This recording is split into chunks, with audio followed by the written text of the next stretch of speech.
नमस्कार, मैं डॉक्टर हेमंत शर्मा। आज आपको बताने जा रहा हूँ हेमाच्यूरिया के बारे में। हेमाच्यूरिया क्या होता है? जो पेशाब में खून आता है ना, कई बार हमें पेशाब का खून आँखों से दिख रहा है, माइल्ड हो सकता है, कई बार मॉडरेट हो सकता है, सीवियर हो सकता है, ग्रॉस हेमाटूरिया भी हो सकता है कि बहुत सारा खून ही खून आ रहा है पेशाब में। और हेमाच्यूरिया को कई बार हम ऐसा बोलते हैं कि हमें यूरिन तो सफ़ेद आ रहा है, पर फिर भी आपको ब्लीडिंग है, माइक्रोस्कोपिक हेमाच्यूरिया बोल सकते हैं उसको। अब हेमाचूरिया है, इस वीडियो में मैं आपको जो बताने जा रहा हूँ, हेमाचूरिया के कारण क्या है, सिम्पटम्स क्या होंगे, इसको इलाज कैसे करेंगे, डायग्नोज कैसे करेंगे, ये इम्पोर्टेंट है। ठीक है? तो अगर आपको भी ऐसी कोई तकलीफ है, पेशाब में खून आ रहा है या आपने यूरिन एनालिसिस किया उसमें आरबीसी पॉजिटिव है, तो क्या आपको ट्रीटमेंट की ज़रूरत है या आपको ट्रीटमेंट की ज़रूरत नहीं है? तो समझते हैं। हेमाचूरिया का मतलब जो डेफिनेशन है उसको हम ऐसे बोलेंगे कि पेशाब में खून आना। इसको 2 कैटेगरी में डिवाइड किया गया है। पहला है विजिबल हेमाचूरिया, दूसरा है non visible haematuria. Visible haematuria मतलब जो हमें आँखों से दिख रहा है, पेशाब लाल कलर का आ रहा है, खून आ रहा है या सिर्फ खून आ रहा है। दूसरा नॉन विजिबल, यूरिन तो पीला आ रहा है, सफेद आ रहा है, पर फिर भी उसमें ब्लीडिंग है, फिर भी उसमें पेशाब में खून है। तो ये क्या हुआ हेमाचूरिया। विजिबल नॉन विजिबल समझ गए, आंखों से दिखने वाला और आंखों से नहीं दिखने वाला, दो तरीके से हो सकता है, दोनों ही डेंजर है, दोनों को ही ट्रीटमेंट की जरूरत है, ध्यान रखना, दोनों को इलाज की जरूरत है, उसको आप नेग्लेक्ट नहीं कर सकते, दोनों को ट्रीटमेंट करना जरूरी है, अदरवाइज आपको कॉम्प्लिकेशन हो सकती है या कोई दूसरी बीमारी का आप शिकार है। तो इसके कारण क्या होता है कि जो पेशाब में खून आ रहा है, विजिबल हो या आंखों से नहीं दिखने वाला हो, तो उसका कारण जो मोस्ट कॉमन है वो होता है यूरिनरी ट्रैक्ट इन्फेक्शन, पेशाब के इन्फेक्शंस की वजह से, यूटीआई की वजह से आपको खून आ सकता है। अब इसमें बोलते हैं कई लोग कैथेटराइज कर दो, तो मैं ये कहना चाहूंगा कैथेटर नहीं डालना है वरना और इन्फेक्शन हो जाएगा। यूटीआई में कैथेटर नहीं डालना है, आपको पेशेंट को ध्यान रखना है, ये इंपॉर्टेंट चीज है। अब मैं आपको दूसरी चीज और बताता हूँ और क्या कारण हो सकते हैं। रीनल कॉलिक या यूरेट्रिक कॉलिक या ब्लैडर स्टोन, मतलब किडनी में कोई पथरी है, यूरेटर में कोई पथरी है या ब्लैडर में कोई पथरी है, तो भी खून आ सकता है। विजिबल भी हो सकता है, नॉन विजिबल भी हो सकता है, और दर्द भी हुआ आपको फ्लैट में पीछे कमर में जा रहा है, ये सब। उसके अलावा और क्या कारण होते हैं, मैं कारणों पे बात इसलिए कर रहा हूँ क्योंकि कारण का इलाज होता है, वह कारण को ट्रीट करना जरूरी है।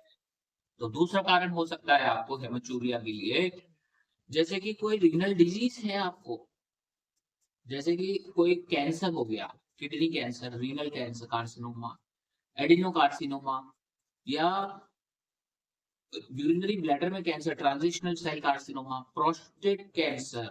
ठीक है, ये सारी चीजें से भी खून आ सकता है पेशाब में जो कि विजिबल है। उसके अलावा इंस्ट्रूमेंट इंड्यूस, जैसे कि आपका कोई प्रोस्टेट का ऑपरेशन हुआ हो किसी मरीज के, या फिर पेशेंट का सिस्टोस्कोपी हुआ हो, ठीक है, टीओआरपी हुआ हो, सिस्टोस्कोपी हुआ हो, लेजर वीआई हुआ हो, या आरआईआरएस यूआरएस, मतलब कोई स्टोन की सर्जरी हुई है, पीसीएनएल हुआ है, तो खून आ सकता है। और कब खून आ सकता है, आपको कोई डिजीज है जैसे किडनी का ग्लोमेरुलोनेफ्राइटिस है, पाइलोनेफ्राइटिस है, वास्कुलाइटिस है, तो इसमें माइक्रोस्कोपिक हेमाटूरिया हो सकता है, हेमाचूरिया हो सकता है, माइक्रोस्कोपिक हेमाचूरिया हो सकता है। अब इसमें सिम्टम्स क्या आएंगे, हो सकता है मरीज को बुखार हो, अगर इन्फेक्शन की वजह से जो होता है ज्यादातर, ठंड लग रही हो, बुखार हो, हाथ पैर कांप रहे हो, कंपन हो रहा हो, ये सिम्टम्स भी आ सकते हैं। या वेट लॉस हो रहा हो, कैंसर है तो, या बहुत जबरदस्त फ्लैंक पेन हो रहा हो, है ना, तो ये सारे कोई भी सिम्टम्स आप आ सकते हैं। या यूरिन बार बार जाना पड़ रहा है, यूरिन कंट्रोल नहीं कर पा रहे हो, पेशाब लीक हो रहा है ना, हर थोड़ी देर में लग रहा है पेशाब में जलन हो रही है, तो ये भी सिम्टम आ सकते हैं। अब बात करते हैं इसको डायग्नोज कैसे करें, कैसे पहचाने हैं। देखो डायग्नोज तो आंखों से भी हो जाएगा अगर दिख रहा है आपको, और कई बार नहीं दिख रहा है तो यूरिन एनालिसिस टेस्ट होता है, उसमें आप देख सकते हैं आरबीसी कितना बढ़ रहा है कितना नहीं बढ़ रहा है, तो उससे पता कर सकते हैं। उसके अलावा एक सोनोग्राफी करा के देख सकते हैं, एब्डोमेन का करा के देख सकते हैं, उसमें देख लोगे आपको किडनी में स्टोन वगैरह तो नहीं है, एक्सरे करा सकते हो, या फिर कोई ब्लैडर में स्टोन तो नहीं है, कोई ट्यूमर तो नहीं है, कोई गांठ तो नहीं है, सीटी भी जा सकते हैं अगर हायर स्टडीज पे जाना है तो ये सारी चीजें रहेंगी। उसके अलावा आप बात करते हैं इसको ट्रीट कैसे करें। मैंने क्या कहा, कैथेटराइजेशन नहीं करना है, पहली चीज कान खोल के सुन लेना, पेशेंट को यूटीआई है और आप उसको कैथेटर डाल दो, तो और यूटीआई वर्स कर दोगे, है ना।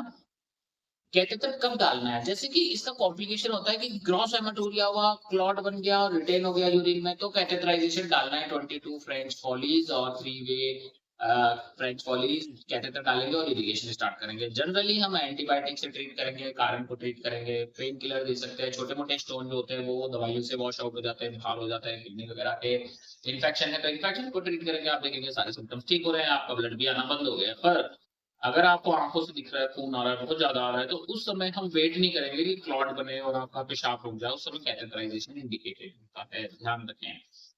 ठीक है, अब उसके बाद इसको ट्रीट कैसे करें? हो सकता है पेशेंट शॉक में चला गया, बीपी कम आ रहा है, पल्स ज्यादा हो रहा है, टैकीकार्डिया में जा रहा है, तो उस केस के अंदर 1 लीटर क्रिस्टलॉइड लिंगर लैक्टेट वगैरह आप पेशेंट को दे सकते हैं। एंटीबायोटिक्स पेशेंट को ले सकते हैं, पेन किलर्स भी ले सकते हैं अगर दर्द है तो। और आपको ये देखना कोई क्लॉटिंग फैक्टर डिस्टर्ब तो नहीं है, कहीं पेशेंट खून पतला करने की दवाई लेता है तो वो दवाइयां आपको बंद करनी पड़ेगी, है ना, वो सारी चीजें हैं। और फिर भी खून आ रहा है तो आपको कई बार सिस्टोस्कोपी दूरबीन डाल के भी जांच करनी पड़ सकती है, अगर आपके और मार्कर्स नेगेटिव है तो, कि कोई ब्लैडर ट्यूमर तो नहीं है।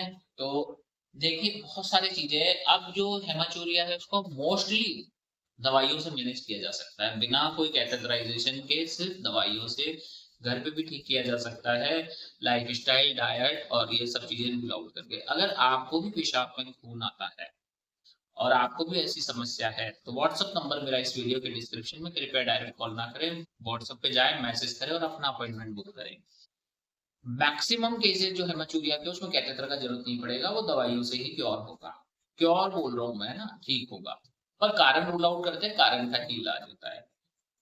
कई बार हम इसमें ट्रेनेक्सेमिक एसिड भी दे सकते हैं, पर वो सबको नहीं दे सकते, इसलिए मैं दवाइयों का नाम लेता नहीं हूँ कि भाई पेशेंट मिस यूज ना कर ले किसी दवाई का, है ना। तो इसलिए मैं खुद भी सिर्फ इसमें मेडिकेशन, सिम्टम्स और ये सारी चीजें बताता हूँ, लाइन ऑफ ट्रीटमेंट और कारण को ही ट्रीट किया जाता है, ऐसे कोई भी दवाई खुद से नहीं लेनी है। वीडियो अच्छा लगता है लाइक करें, चैनल पर नए हैं तो सब्सक्राइब करना ना भूलें। थैंक यू, धन्यवाद, गुड बाय। मुझे लगता है आपको ये समझ में आ गया होगा हेमाचूरिया क्या है। Thank you.